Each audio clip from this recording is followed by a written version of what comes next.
Que alegria estar aqui com vocês essa noite, participando desse momento, deste culto de adoração ao Senhor. Antes de tudo, é um privilégio adorar ao Senhor com essa igreja. Alegria estar com o meu amigo, irmão Reverendo Roster, a quem eu tenho um carinho especial. Digo sempre lá em Paracatu, Roster é o meu mestre, é uma inspiração para todos nós. Uma alegria estar aqui também com meu tutor, pai na fé. Eu sempre digo, Ramos é um pai na fé para mim. Hoje eu estava falando em um almoço, viu, pastor Roster, que Ramos me discipulava por telefone. A nossa igreja, na idade lá, a cidade onde eu morava, não tinha igreja presbiteriana. E era 1h30 de telefone, falando sobre doutrina reformada, sobre graça, coisas que eu jamais tinha ouvido.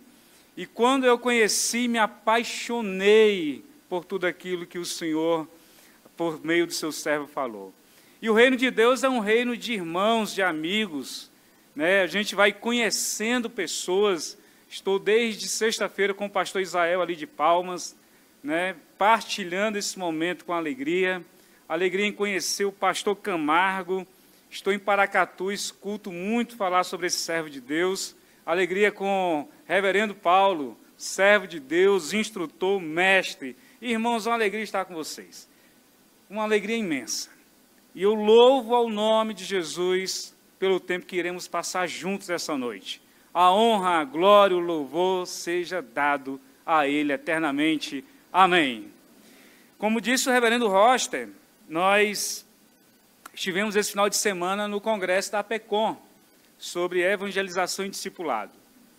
E uma das coisas que muito me chamou a atenção foi a quantidade de pastores de toda a região do Brasil. Me encheu o coração de alegria quando eu vi pastores do meu estado, estado do Ceará, e de algumas cidades do estado presente aqui para participar do congresso da APECOM. Foi um tempo muito precioso, onde ouvimos servos de Deus, aprendemos de forma muito profunda. O meu coração saiu em chamas por tudo aquilo que nós vimos, por tudo aquilo que nós ouvimos e por tudo que Deus tem falado e feito no nosso meio. Irmãos, eu tenho visto Deus fazendo algo muito especial no meio do seu povo. Instruindo o seu povo ao evangelismo, instruindo o seu povo à necessidade do discipulado. E quando nós falamos de discipulado, não há como não falar acerca do aconselhamento bíblico. Porque quando discipulamos alguém, naturalmente o discipulado, ele desemboca para a questão do aconselhamento bíblico. E quando discipulamos alguém, não há como não envolver a nossa vida na vida de uma outra pessoa. De alguém maduro na fé, ou de alguém que chegou agora na fé, ou de alguém que está passando por lutas, dificuldades, problemas. A palavra de Deus ensinada faz toda a diferença na vida de um servo de Deus. O próprio Senhor Jesus, Ele nos ensina a fazer isso. E Ele nos diz que nós devemos não somente ensinar, mas ajudar os crentes a guardar tudo aquilo que Ele ensinou. Eu estava falando esses dias, na realidade, durante esses dias com o reverendo Rocha, compartilhei com outros irmãos, e na quinta-feira dessa semana agora, o meu coração transbordou de lágrimas. Eu não tive como conter as lágrimas quando escutei o testemunho de uma das adolescentes da nossa igreja, que foi treinada no discipulado, e agora ela está discipulando meninas da mesma idade dela. E ela ligou depois do discipulado para minha esposa, dizendo assim, Febe, o nome da minha esposa é Febe, Febe, eu estou feliz, porque eu achei que eu ia ensinar, mas eu estou aprendendo e nós estamos juntas crescendo no reino de nosso Deus. Irmãos, quando ela desligou, eu estava chorando, porque não tem testemunho mais maravilhoso do que escutar um crente, um servo de Deus, dizer que está feliz em fazer aquilo que Jesus ordenou ele a fazer. E eu louvo o nome de Jesus por isso. Louvo o nome do Senhor pela APECOM, louvo o nome do Senhor pelos treinadores. Tenho louvado o nome de Jesus por tudo que Ele tem feito e vai fazer no nosso meio. Amém? Não é diferente na Unida, não é diferente no meio do povo de Deus. Quero convidá-los, meus amados irmãos, a abrir a sua Bíblia comigo. No livro de Atos dos Apóstolos, capítulo 9, nós vamos ler do verso 10 até o verso 22. Atos dos Apóstolos, capítulo 9, do verso 10 ao 22.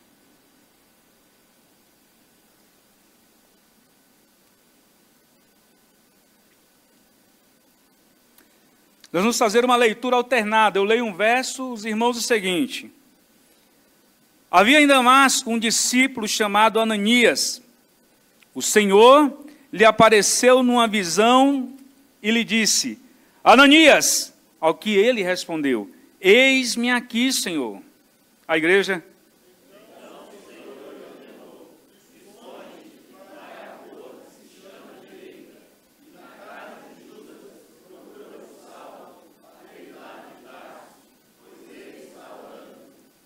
E numa visão viu entrar um homem chamado Ananias e impor-lhe as mãos para que recuperasse a vista.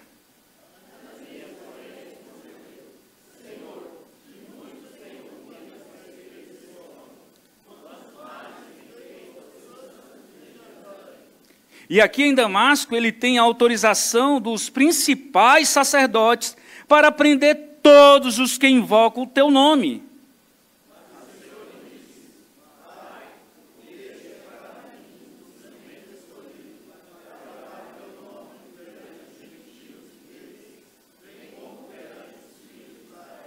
Pois eu mesmo vou mostrar a ele quanto deve sofrer pelo meu nome.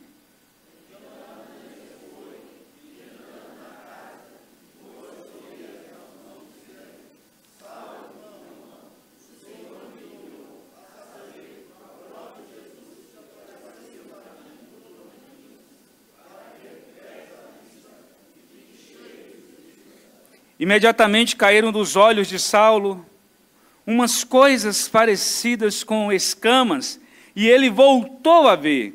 A seguir levantou-se e foi batizado.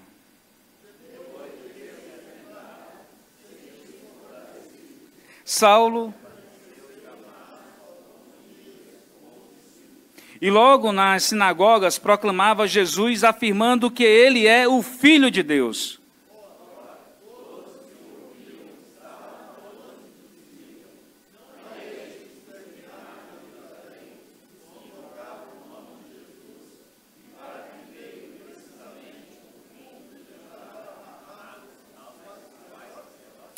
Saulo, porém, mais e mais se fortalecia e confundia os judeus que moravam em Damasco, demonstrando que Jesus é o Cristo. Senhor, fala aos nossos corações. A palavra é tua, o povo é teu, a igreja é do Senhor. Que o Senhor fale, pois nós queremos ouvir a tua voz, em nome de Jesus. Amém. Amém, irmãos. Queridos irmãos, eu estou mais do que convencido de que o discipulado é uma das grandes tarefas da igreja do Senhor Jesus. E eu me dei conta disso no ano de 2016, quando estava pastoreando a minha primeira igreja como pastor titular. E me foi apresentado um discipulado chamado Life on Life. Inclusive na APECOM, o reverendo Randy Pope esteve aqui, nos falou de forma muito bela, profunda, sobre tudo que a igreja dele tem passado, de tudo acerca do desenvolvimento dos membros daquela igreja através do discipulado. E quando eu conheci o discipulado, meu coração se encheu de muita alegria. Mas eu confesso aos irmãos que inicialmente eu olhava para o discipulado e entendia ele como algo a mais na igreja, como um currículo a mais, como uma parte a mais da escola dominical. E quando eu conheci em um momento na cidade de Juazeiro do Norte, eu saí com meu coração em chamas. E quando pude, de fato, participar de forma mais profunda no discipulado, eu realmente me dei conta de que a igreja do Senhor precisa de discipulado local. E um belo dia, orando por aqueles a quem o Senhor iria me dar para discipulá-los, o Senhor me direcionou a escolher pelo menos 4 homens. E esses 4 homens caminharam comigo durante praticamente todo o tempo que eu estive naquela igreja. E muitas coisas marcaram a minha vida nessa caminhada de discipulado, nessa interação entre discipulador e discípulo. E uma delas me chamou muita atenção quando nós fomos fazer uma visita a uma exposição de quadros. O pintor que estava lá era um homem que estava com câncer terminal. E ele estava vendendo seus quadros, e ele era muito famoso na cidade de Fortaleza. Quando nós nos aproximamos, fomos apresentados, eu e os irmãos do discipulado. Irmãos, aquele homem nos pediu para que na semana visitássemos a casa dele. E quando fomos, na semana seguinte, visitar aquele homem, ele falou para nós do seu estado de saúde, abriu o coração e disse que não podia morrer sem a presença de Jesus. Naquele mesmo dia, orando pela vida daquele homem, ele professou a sua fé em Jesus Cristo de Nazaré. E me lembro que próximo da sua morte, ele foi batizado em casa. Mas o que é que tem de especial nisso, além da conversão de um homem que precisava de Jesus Cristo? Quando discípulos do Senhor, motivados por amor, por entender o seu chamado, por compreender a urgência da evangelização e do discipulado, abraçaram aquele homem. Aqueles que outrora não entendiam o valor, não entendiam a necessidade, não compreendiam a urgência da pregação do Evangelho e do discipulado na igreja local. Meus amados irmãos, foi uma das maiores experiências que eu tive com aqueles homens. Mas o que essa história tem a ver com o texto que nós lemos agora? Tudo. Porque ela começa com a conversão de um homem que era perseguidor da igreja. Vocês conhecem a história do apóstolo Paulo, vocês sabem exatamente quem ele era. Sabem do valor que ele tinha na lei judaica. E ele é convertido ao Senhor. Na estrada para Damasco ele tem uma experiência com Cristo. Mas ele precisou inicialmente de alguém que caminhasse com ele. Ele precisou ser guiado até uma casa por seus amigos, conforme ele mesmo explica, lá em Atos capítulo 22, verso 11 ao verso 14, quando ele fica cego, os seus amigos o guiam para um local, uma rua chamada direita, na casa de um certo homem, e ele estava orando ao Senhor, e ele tem uma visão de que um homem chamado Ananias iria encontrá-lo naquela casa. Meus irmãos, eis a urgência, não somente da pregação, mas do discipulado na igreja local. E é sobre isso que eu quero falar com vocês essa noite. Como se dá o processo de discipulado na igreja local. Olhando para esse texto, não concentrando-se naquele que o Senhor convertera, mas naquele que o Senhor levantara para amar, abraçar, acolher, direcionar e pregar o Evangelho para aquele que depois será um dos grandes desbravadores do Evangelho aos gentios e aos judeus, como bem lhe falara o próprio Jesus Cristo. Irmãos, como se dá o processo de discipulado em uma igreja local? Veja, volte os seus olhos novamente para os versos iniciais desse capítulo que nós lemos agora. Verso 10, quando assim nos diz Lucas, falando sobre os atos dos apóstolos, sobre o início da igreja, quando assim ele nos diz, havia em Damasco um discípulo chamado Ananias. O Senhor lhe apareceu numa visão e lhe disse, Ananias, ao que respondeu, eis-me aqui, Senhor. O processo de discipulado numa igreja local inicia-se através de um discípulo obediente e apaixonado pela obra de Jesus Cristo.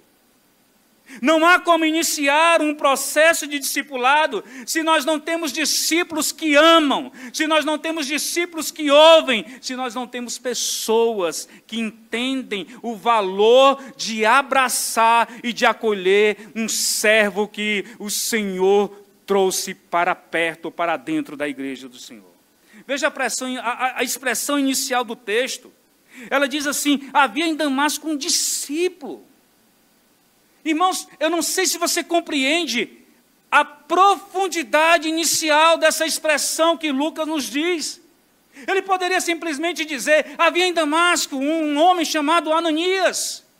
Havia em Damasco um homem que orava. Havia em Damasco qualquer pessoa, mas a expressão inicial nos diz que Ananias não era uma pessoa qualquer, um crente que chegava, adorava e desaparecia, um crente que chegava, dava a paz do Senhor e na semana não voltava mais, ou simplesmente vai no culto de adoração, no culto de doutrina e desaparece. Mas Lucas faz questão de dizer um discípulo chamado Ananias. Todo o processo de discipulado na igreja local se inicia com um discípulo apaixonado por almas, por vidas, por desejoso de compreender aquilo que Deus quer fazer através de sua vida. Interessante é que nós não sabemos muita coisa sobre Ananias. Não há uma biografia. Nós não sabemos quem é o seu pai, nós não sabemos nada, a não ser que ele estava em Damasco. E no próprio testemunho do apóstolo Paulo, quando escreve lá, Lucas, capítulo 22, verso 13, ele vai afirmar que Ananias era um homem piedoso, de bom testemunho, ou seja, tinha as marcas de um discípulo de Cristo. E aí, irmãos, eu faço uma pergunta: por que o discipulado na igreja local necessita de um discípulo? Parece algo tão simples, mas não é. Como eu falei há alguns instantes atrás, nós temos na igreja discípulos do Senhor, mas, pasmem, muitos discípulos não abraçam a tarefa da urgência do discipulado na igreja local. Por que se inicia então com o discípulo? Porque ele, discípulo do Senhor, ensina um outro discípulo a ouvir a voz de Deus. Volte os seus olhos para a palavra de Deus. Quando o próprio texto nos diz que Ananias ouviu a voz de Deus. Deus fala com ele. Deus direciona a Ananias. E ele diz: eis-me aqui, Senhor. Se você olhar a vida do apóstolo Paulo, se você perceber a caminhada do apóstolo Paulo, você vai chegar à conclusão que há marcas do discipulado de Ananias na vida de Paulo.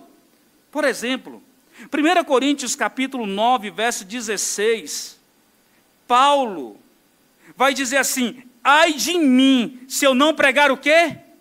O evangelho. Ai de mim.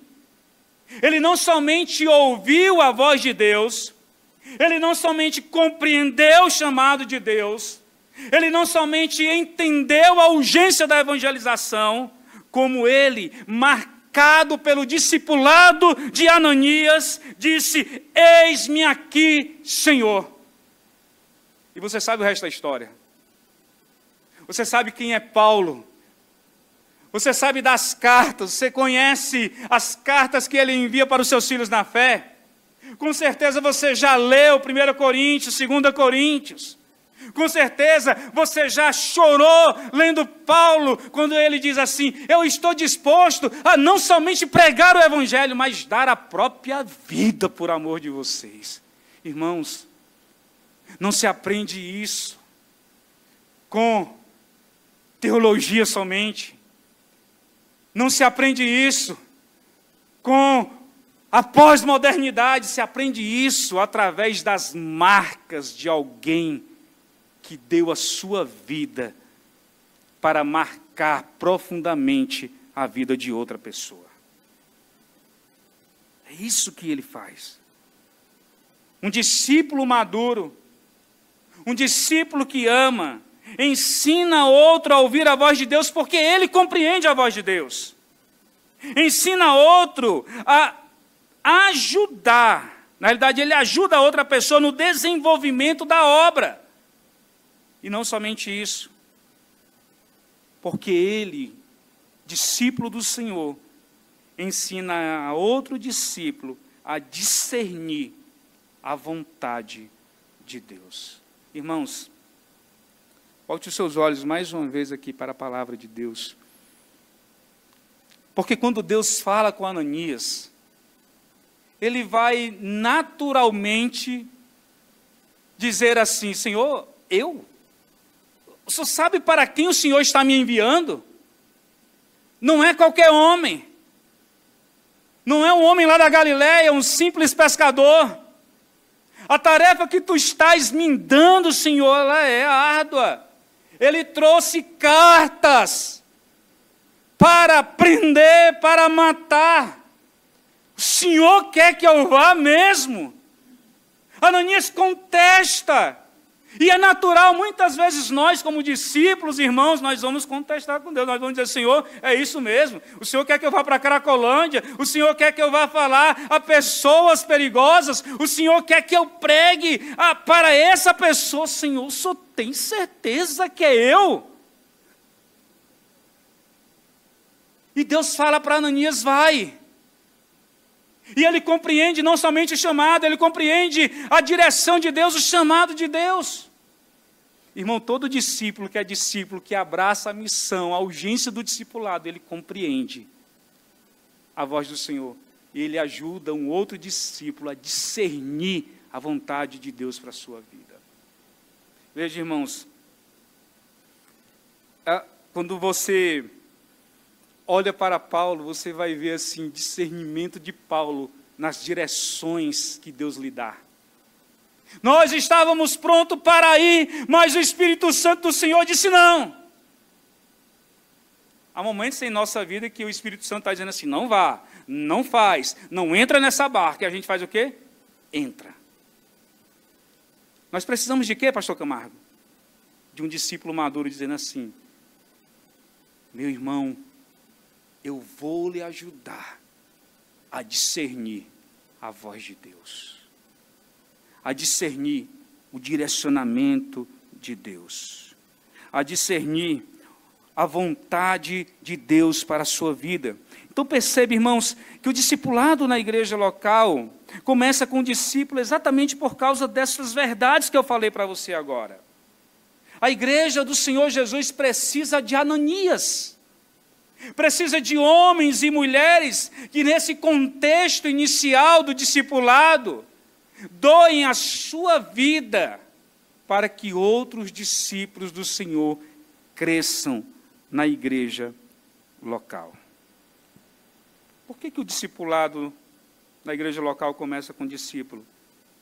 Segundo, porque Deus quer converter pessoas, ou seja, vou usar aqui um termo que não é meu, mas eu tenho aprendido isso. Levar pessoas da descrença para a crença.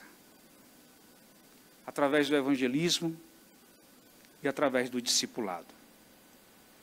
Eu fui quase frade franciscano.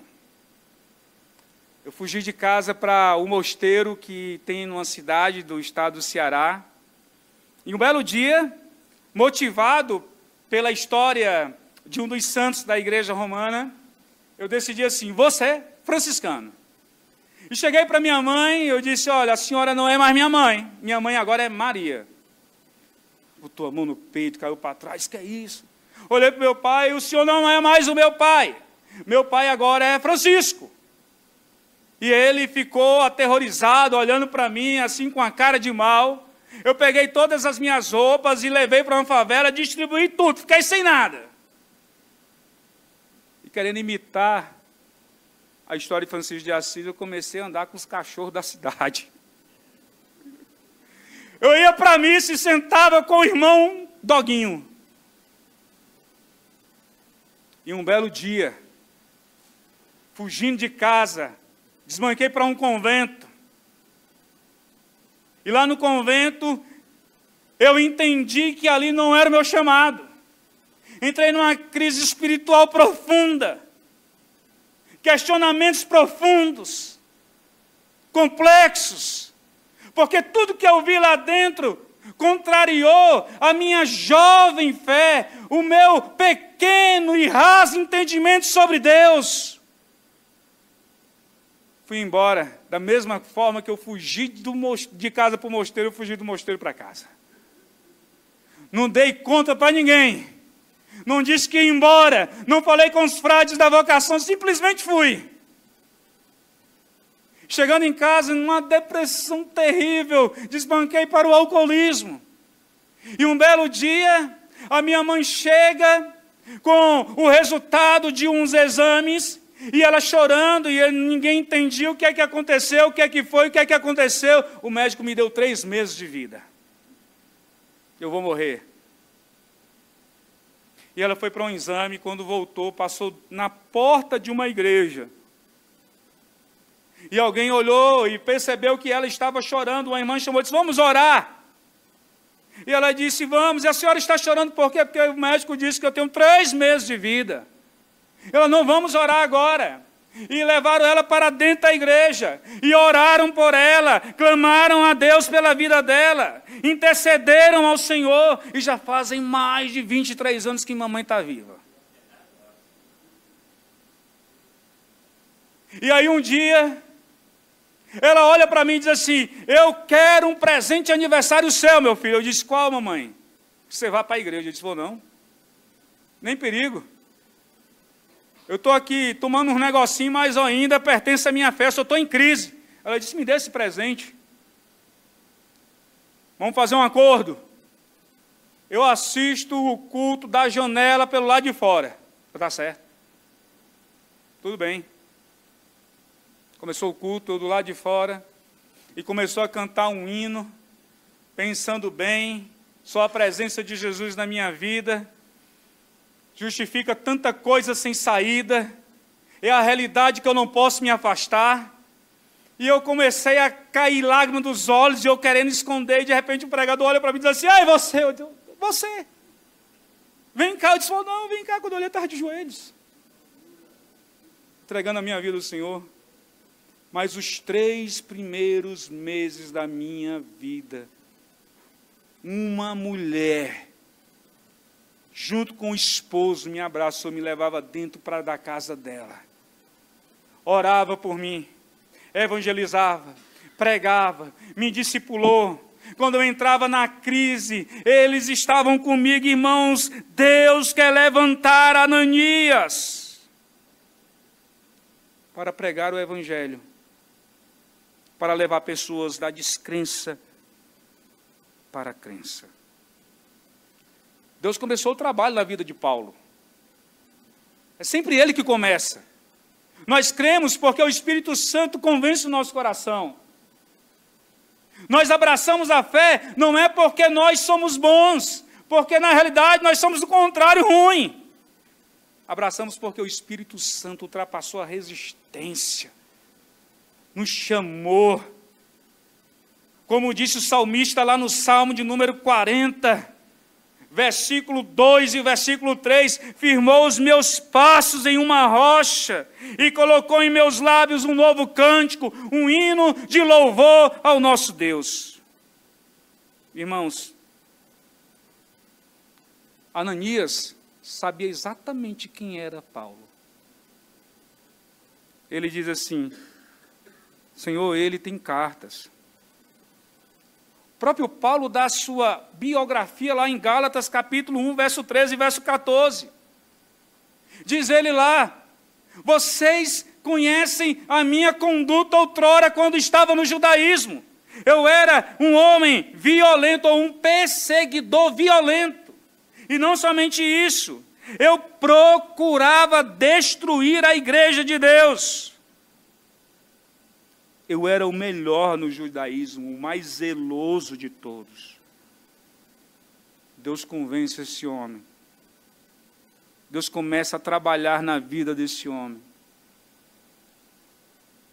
Mas no processo de discipulado da igreja local, Deus levanta Ananias para pregar o evangelho para Paulo. Para chegar para Paulo e dizer assim, olha a expressão de Ananias, irmãos. Irmão, o Senhor me enviou. Deus já tinha mostrado a Saulo antes, em oração ele estava, já fazia 3 dias. Deu o nome, disse exatamente o que ia acontecer. E Ananias chega lá e prega o evangelho e Saulo é batizado. Irmãos, todo discipulado começa com esse processo da descrença para a crença. E pregar o evangelho, irmãos, é uma urgência, e não somente uma urgência, é um mandato do Senhor, para mim e para você. Veja,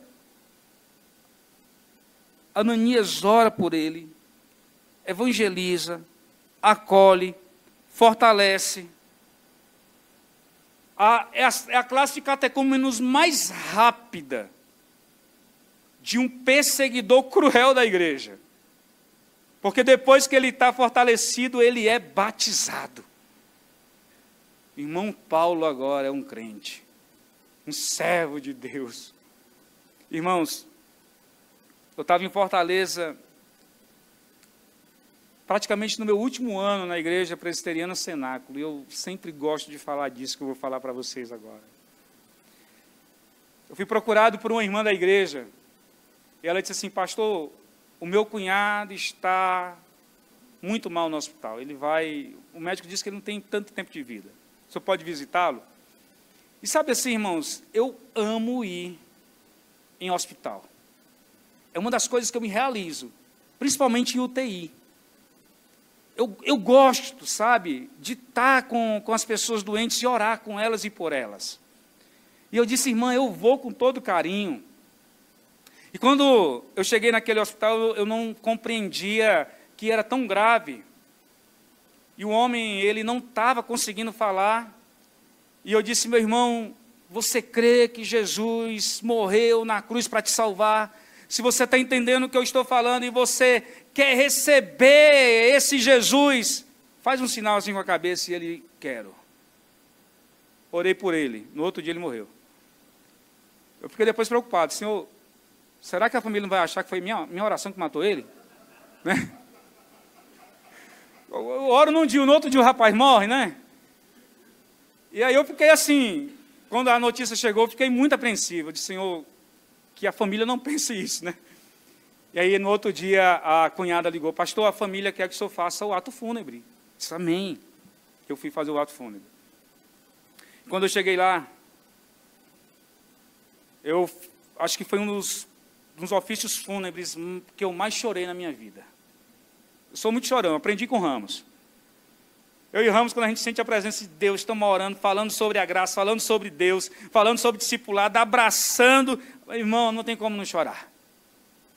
E eu chorava, e a família chorava. Quando terminou aquele momento, me apresentaram um jovem chamado Gunnar Viggen. Sabe quem é Gunnar Viggen? Um dos fundadores da Assembleia de Deus no Brasil. Aquele jovem era filho de um pastor da Assembleia de Deus.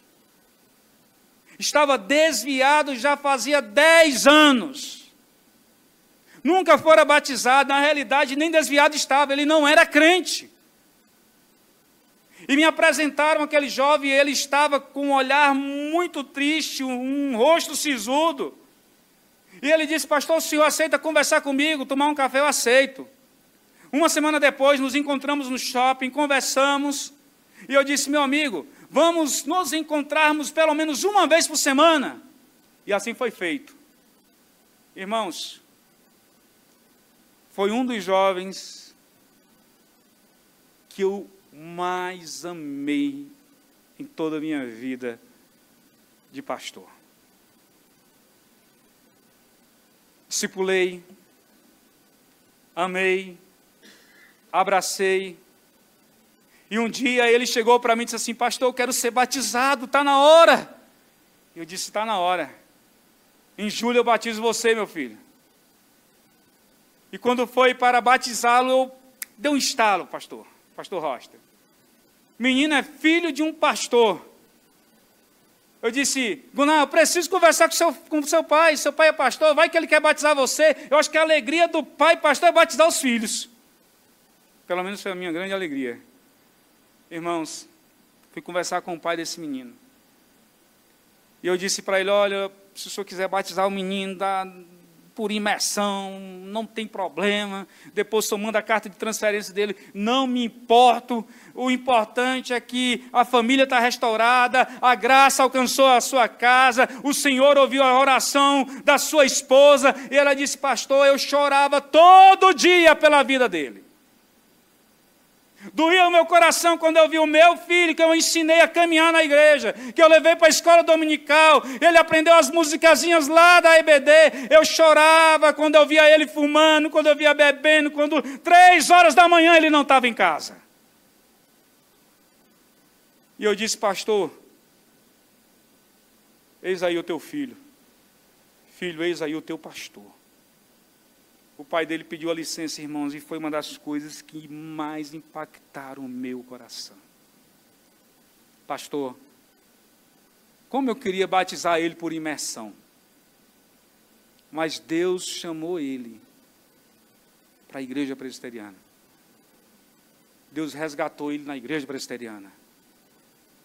Deus restaurou a vida dele na igreja presbiteriana. Ele vai ser batizado pelo Senhor, com aquele tantinho de água na cabeça. Com aquele tantinho de água na cabeça. E eu e toda a minha família vamos para o batismo. Irmãos, quando chegou o dia do batismo, eu quase não consigo pregar. Quando eu digo assim, Ramos me ensinou, é porque me ensinou. Lá na igreja do Ramos, toda pessoa que vai ser batizada dá um testemunho, e eu pedi para eles testemunhar. Era 25 batismos naquele dia. E quando ele foi testemunhar, chegou o pai, chegou a mãe, abraçou, era a tia chorando, era sobrinho chorando, era conselho chorando, era pastor chorando. Irmãos, como é gostoso pregar e ajudar alguém a sair da descrença para a crença. Às vezes nós queremos ser Paulo. Paulo foi o grande desbravador. Paulo escreveu cartas. Paulo, como diz o Hernandes Dias Lopes, é o grande bandeirante da fé. É Paulo. E a gente se inspira nele, porque de fato, irmãos, é maravilhosa a história dele.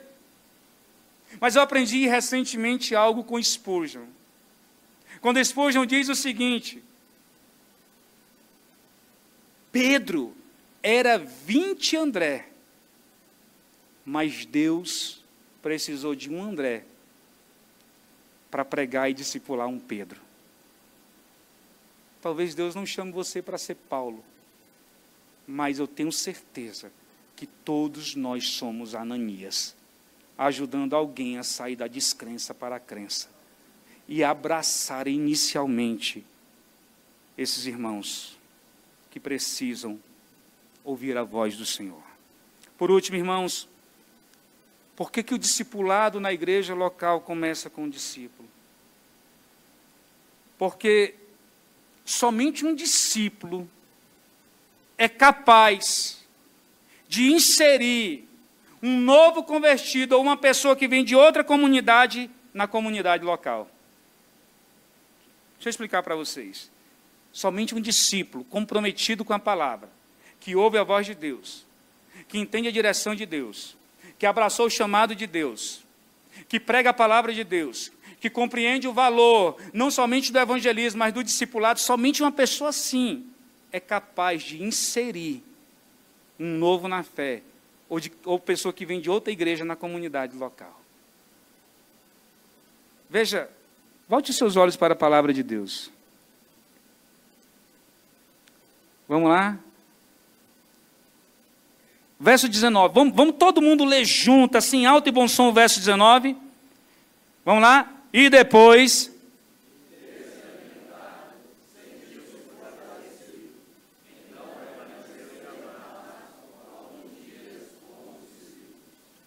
Saulo permaneceu alguns dias com os discípulos em Damasco. Ele vai ter dificuldade de estar com os discípulos em Jerusalém. Os discípulos de Jerusalém não acreditavam na conversão de Saulo. Mas olha a marca de um discípulo chamado Ananias. Na igreja. A igreja, os discípulos abraçaram e inseriram Paulo na comunidade. Irmãos,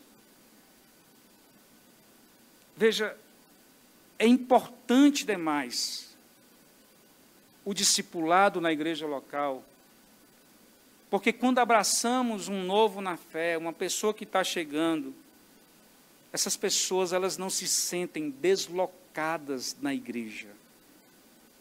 Elas não se sentem um peixe fora d'água na igreja local. Elas compreendem que aquele local, pelo contrário, é a sua casa, a sua família. A família que Deus levantou, a família que Deus lhes deu. Quando temos Ananias nas igrejas, esses irmãos abraçam aqueles que estão chegando e, nossa, pouco tempo depois, esses irmãos estão inseridos na fé, fazem parte dos pequenos grupos da igreja, fazem parte de toda a dinâmica da igreja local, ainda que seja novo, ainda que seja bebê, ainda que não compreenda a doutrina, mas só o fato de ter sido abraçado, acolhido e amado, foi o que Ananias fez com Paulo. Inseriu ele na comunidade local. É isso que o discipulado faz. O discipulado ajuda pessoas a fortalecerem-se na fé. Veja o que acontece. Logo depois, nós vamos ver o que Paulo vai fazer. Depois de ter sido batizado, ter sido discipulado, abraçado por Ananias, ficado alguns dias com os discípulos, o que é que Paulo vai fazer? Proclamava a fé em Jesus Cristo. Ele começou a pregar o Evangelho, falando que Jesus é Deus, aquele que outrora perseguia a igreja, aquele que outrora de forma violenta tirava as pessoas da casa para levá-los em algemas, aquele que outrora amava a sua própria religião, que entendia que a fé era a salvação era por meio dos seus atos, aquele que fora comissionado por aqueles homens, o grande Paulo, agora está pregando a Jesus Cristo de Nazaré. Pastor Roster pregou na abertura do congresso da APECOM, acho que foi os 15 minutos mais marcantes de uma pregação na minha vida, a síndrome do irmão mais velho. Irmãos, uma igreja que tem Ananias, não tem um filho mais velho que não compreende a chegada do irmão mais novo, que não divide a igreja com o irmão mais novo, que não abraça aquele que fora restaurado pelo Senhor. Ananias abraçou, a igreja abraçou, e Paulo está tão empolgado com isso que ele vai pregar o Evangelho. Irmãos, quando eu me converti ao Senhor, a primeira coisa que eu fiz foi ir para dentro de uma igreja católica pregar o Evangelho. É o coração aceso, né? Desejoso. E eu era da Renovação Carismática Católica, de uma comunidade chamada Comunidade Obreiros da Tardinha. Irmãos, eu fui para dentro dessa comunidade e fui falar sobre Jesus, me expulsaram de lá. Menos de um ano eu fui para Jocum, fui discipulado lá, eu precisava sair de cena. E a primeira coisa que eu fiz em novembro de 1998 foi subir lá onde está a estátua de Juazeiro, de Padre Cícero em Juazeiro do Norte. E voltei, fiquei de frente para os beatos que estavam ali, e eu disse: só Jesus é o Senhor e Padre Cícero nos salva. Irmãos, quando nós somos abraçados, amados, discipulados, a chama do Evangelho queima e arde no nosso coração. O desejo de falar de Jesus, o desejo de falar da noiva de Jesus, parece algo inevitável. Eu amo a Jesus, porque Ele deu a sua vida por mim. E eu tenho uma dívida de gratidão com todo aquele que um dia me abraçou e disse: eu sou Ananias em sua vida. Irmãos amados, eu quero encerrar falando 3 coisas finais, 3 aplicações. Primeiro, é uma pergunta: aonde estão os Ananias nesse local essa noite? Você não precisa dizer assim, levantar a mão. Sabe por quê, irmãos? Porque a partir do dia que Cristo te trouxe para cá, Ele fez de você um Ananias. É inevitável você não ser Ananias. É inevitável. Seu primeiro contato com o discipulado é esse. Talvez tenha aqui Barnabés também. Mas é inevitável, você é um Ananias.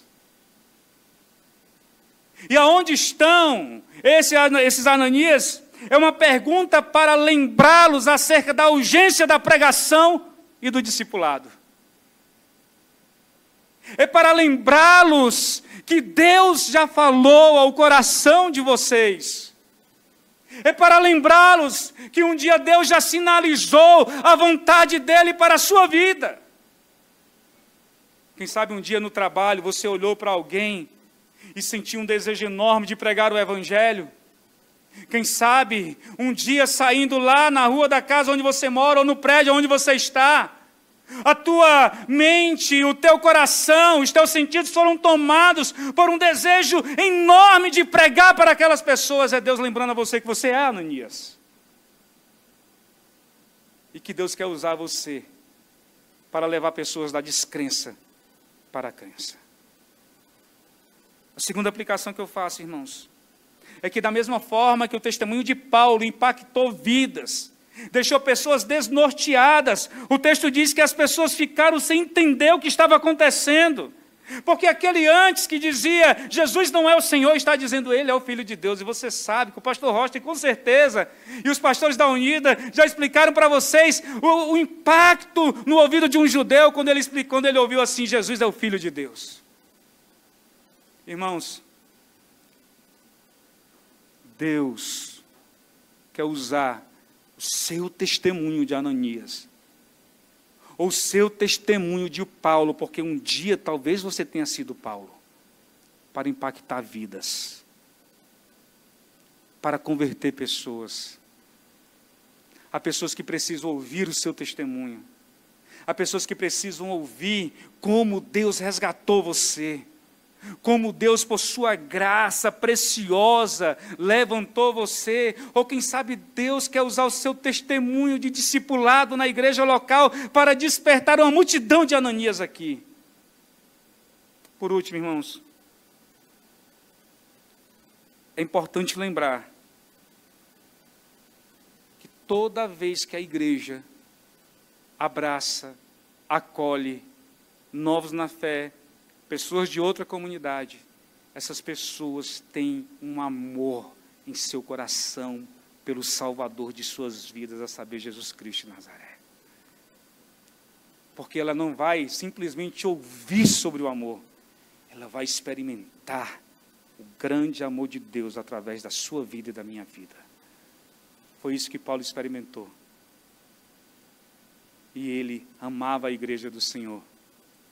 Ele amava tanto que, escrevendo aos Coríntios, sabendo de todos os problemas daquela igreja, do quanto ela estava fatiada, do quanto ela amava personalidades, ele não ousa chamar a igreja de mundana, ele não ousa chamar aqueles irmãos de qualquer outra coisa, senão a igreja do Senhor, irmãos amados do Senhor, porque ele aprendeu no seu discipulado que a igreja é de Jesus e ele é importante nesse processo do discipulado local.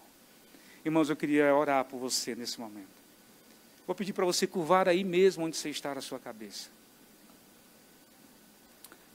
Senhor, como é precioso, como é gostoso estar aqui, Senhor, com os meus irmãos essa noite. Saber que um dia o Senhor nos chamou. E eu sei, Deus, que sentado aqui nesse auditório, talvez tenha João, Ruth, Débora, mas acima de tudo, são discípulos do Senhor. Discípulos que o Senhor escolheu, que o Senhor chamou, que o Senhor preparou. Usa essas vidas.